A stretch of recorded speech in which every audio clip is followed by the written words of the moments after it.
Hello दोस्तों। आज की कहानी है बुढ़ापे में माँ बाप को क्या चाहिए। केतकी जी शाम को घर के बाहर खुले में चाय पी रही थी। बाहर बैठकर लोगों को आते जाते देखना, धूप से धीरे धीरे रात होते देखना, घर के बच्चों को खेलते देखना, धीरे धीरे चाय की चुस्कियाँ लेना केतकी जी को बहुत पसंद था। केतकी जी को किसी का साथ होना पसंद तो था, पर खासकर शाम के चाय पीते समय चुप रहना ज़्यादा पसंद था। शांति से, सुकून से चाय के स्वाद को महसूस करते हुए चाय पीने का आनंद कुछ और ही होता है। रीमा उनकी बहू बेटा मुकेश की पत्नी है तो बहू, लेकिन ना तो रीमा को कभी बहू होने का महसूस हुआ और ना केतकी जी को सास का सासपना महसूस करने का सौभाग्य मिला। रीमा उनकी शाम की चाय पर चुप रहना जानती थी, इसलिए वह साथ भी बैठती तो चुप रहती। दोनों खामोशी से चाय पीते। चाय पीने के बाद अगर पत्तेदार सब्जी होती तो दोनों सास बहू सब्जी बनाते और हंसी मजाक करते रहते। ऐसे ही दोनों हंसी मजाक कर रहे थे, इतने में पड़ोस में रहने वाली पिया आ गई। रीमा और पिया पड़ोसी थे, साथ ही लंबे समय तक आस पास रहते अच्छे दोस्त भी बन गए थे। पिया का रीमा का घर का खुशनुमा वातावरण बहुत भाता था। उसे यहाँ आकर लगता जैसे वह अपना घर माँ के घर आ गई है। रीमा सब्जी की थाली उठाते हुए बोली, मैं किचन से आती हूँ। पिया ने केतकी जी से कहा, आंटी जी आप बहुत अच्छी सास हैं। तो केतकी जी ने कहा, नहीं, मेरी बहू बहुत अच्छी है। वह मुझे कभी सास बनने ही नहीं देती। मजबूरी में मुझे उसकी माँ बनना पड़ता है। इतना कहते हुए केतकी जी हंसने लगी और साथ में पिया भी। इतने में रीमा पिया के लिए चाय लेकर आ गई। तीनों साथ में बातें करने लगे।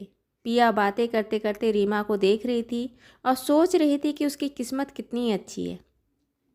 उसे इतना अच्छा घर मिला और माँ जैसी सास।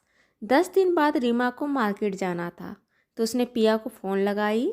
बोली, पिया क्या तुम फ्री हो? मुझे मार्केट का कुछ काम है, तुम साथ चलोगी क्या? पिया बोली, हाँ चलते हैं, मुझे भी घर का छोटा मोटा सामान खरीदना है। कल दिन को घर का सारा काम निपटा कर खाना खाकर 2 बजे के आसपास निकलते हैं तो शाम को 6-8 के बजे के करीब आ जाएंगे। पिया बोली, तो ठीक है, कल मिलते हैं। दूसरे दिन 1:30 बजे पिया रीमा के घर आ जाती है। रीमा केतकी जी को खाना खिलाकर दिन का दवाई देती है और पीने का पानी उनके कमरे में रखती है और कहती है, कुछ लेना है तो मुझे फ़ोन कर बता दीजिएगा। अपना ध्यान रखिएगा, कोई भारी काम मत करने लगेंगी। आराम कीजिएगा, दरवाज़ा लगा लीजिएगा, फ़ोन अपने पास रखिएगा। फिर दोनों सहेली घर से निकल जाती है। बाहर आने पर पिया रीमा को देखकर हंसने लगती है तो रीमा थोड़ा आश्चर्य से पूछती है, क्या हुआ? पिया बोली, तुम आंटी जी को कैसे समझा रही थी जैसे वह तुम्हारी सास नहीं, कोई छोटी बच्ची हो। रीमा भी मुस्कुरा देती है। मार्केटिंग करने के बाद दोनों एक कॉफ़ी शॉप में रुकते हैं कॉफ़ी के लिए। दोनों कॉफ़ी का ऑर्डर करते हैं। पिया बोलती है, रीमा एक बात बता, तुमने ये कैसे किया? तेरी सासू जी तेरी इतनी सुनती है। रीमा बोली, पिया तुम मुझे एक बात बताओ, अपनी माँ पिता को कैसे याद करती हो? उनके भी बेटे बहू हैं, वह घर में अपने बेटे बहू से क्या चाहते हैं? पिया बोली, कुछ नहीं, बस इतना कि बेटा बहू सम्मान करे, बस यही तो मैं करती हूँ। पता है माँ बाप अपने बुढ़ापे में क्या चाहते हैं? वह चाहते हैं कि उनके घर में वह सम्मान बरकरार रहे जो वह पूरी ज़िंदगी जिए हैं।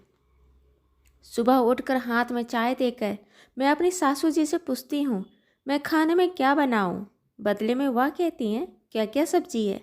मैं घर में सब्जी रखी सब्जियों को बताती हूँ। वह कहती है, यह सब्जी बना लेते हैं। तुम क्या कहती हो? अगर मेरा कुछ और खाने का मन हो तो वह कहती है, वही बना लो। अगर मेरी नज़र से देखो तो बना तो मेरी पसंद का ही। ऐसे भी कुछ सब्जी तो बनाती ही ना, पर उनको यह अच्छा लगता है कि उनकी बहू उनकी पसंद की चीज़ बनाना चाहती है और उनकी पसंद नापसंद का ध्यान रखती है। वह सब्जी काट कर बना देती है। बैठे बैठे वह बहुत सारा काम कर देती है। मेरे कामों में मदद मिल जाती है। अभी शाम को बच्चे जब स्कूल से वापस आएंगे तो मुझे टेंशन नहीं कि बच्चों का क्या होगा, वह बच्चों का ध्यान रख लेंगी। आज जब मेरे बच्चे अपने माँ पिता को दादा दादी का ध्यान रखते देखते हैं तो कल मेरा बुढ़ापा भी तो अच्छा रहेगा। मेरे बच्चे हमारा ध्यान रखेंगे क्योंकि वह यह घर में सीख रहे हैं। मेरी सासू जी का ज़िंदगी का अनुभव कई बार मेरी और बच्चों की मुश्किल में मदद देती है।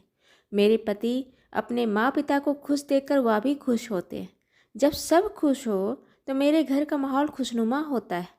सबसे बड़ी बात यह पिया कि जो माँ बाप पूरा जीवन संघर्ष कर घर बनाते हैं, बच्चों को काबिल बनाते हैं, उनकी शादी करते हैं, बुढ़ापे में जब उनकी राय या सुझाव नहीं पूछते तो उन्हें महसूस होता है जैसे मैं कोई काम का नहीं रहा।